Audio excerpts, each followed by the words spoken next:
Getting a driver's license, a symbol of the transition to adulthood for some, a form of freedom for others. Young adults long for passing their driver's test and obtaining their coveted driver's license.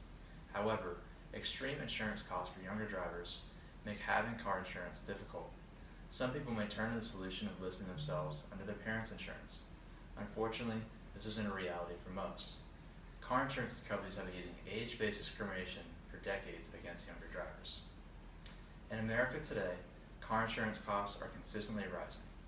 The prevalence of texting and driving, among other new technology, has led insurance companies to make plans even more expensive for younger drivers under the age of 25. In the foreseeable future, this will continue. Everyone in this class with a driver's license is affected by this age-based discrimination. Some of you may have even been unable to purchase a car due to this issue.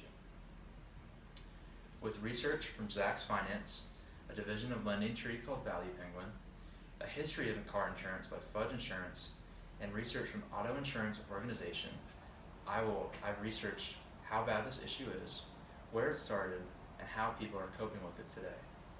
In this speech, I will outline how current coverage costs are unnecessary, a brief history of car insurance, and a solution to current coverage costs.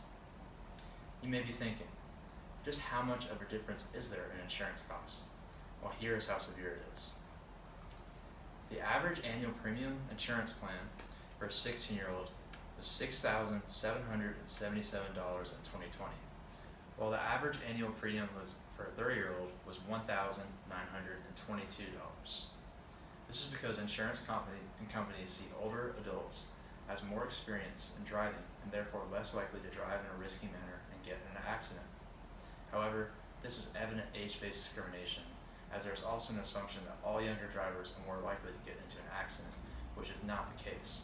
This also allows insurance companies to bring in more revenue. Some solutions used today are, as said before, a parent putting their child under their coverage while also owning the child's vehicle. With that, the child's car could be an older vehicle, so older than 10 years old, or the child could be an honor student with good grades. However, this isn't a solution for many people, as they can't list themselves under their parents' insurance, or they could be adults just out of the house. This isn't possible.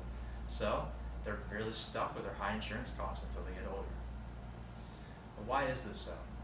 Here's a brief history. So what started this?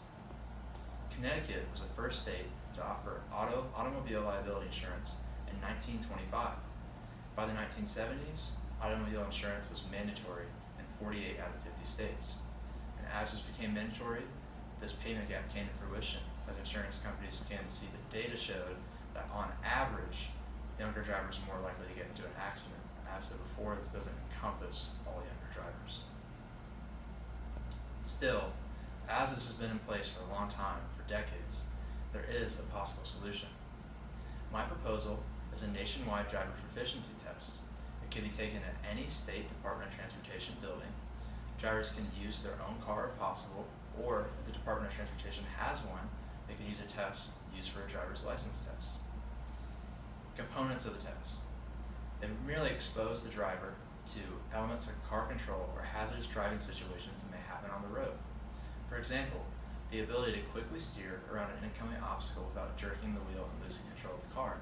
This would be similar to a deer running out in front of the car at night, something of that manner. How is this possible? Well, no additional equipment is necessary to provide the test.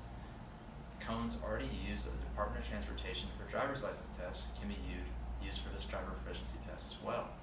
The only additional element needed is an instructor with knowledge of the test and knowledge of how to provide it. As I conclude, think about how much easier the process of determining an insurance payment would be with the added layer of experience a driver skills test provides to insurance companies. Considering how much of a difference there is in annual premium costs between younger drivers and older drivers, it is confusing to think as to why there's not been a solution put in place. A driver proficiency test similar to the one proposed in this presentation would be an easy, inexpensive way to make insurance costs cheaper for younger drivers.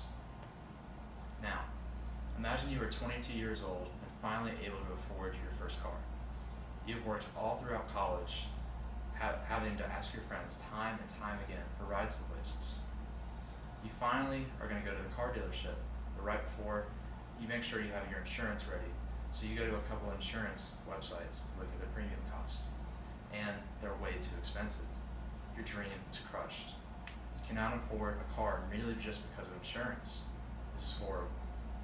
Unfortunately, the solution is a reality for many people. Hopefully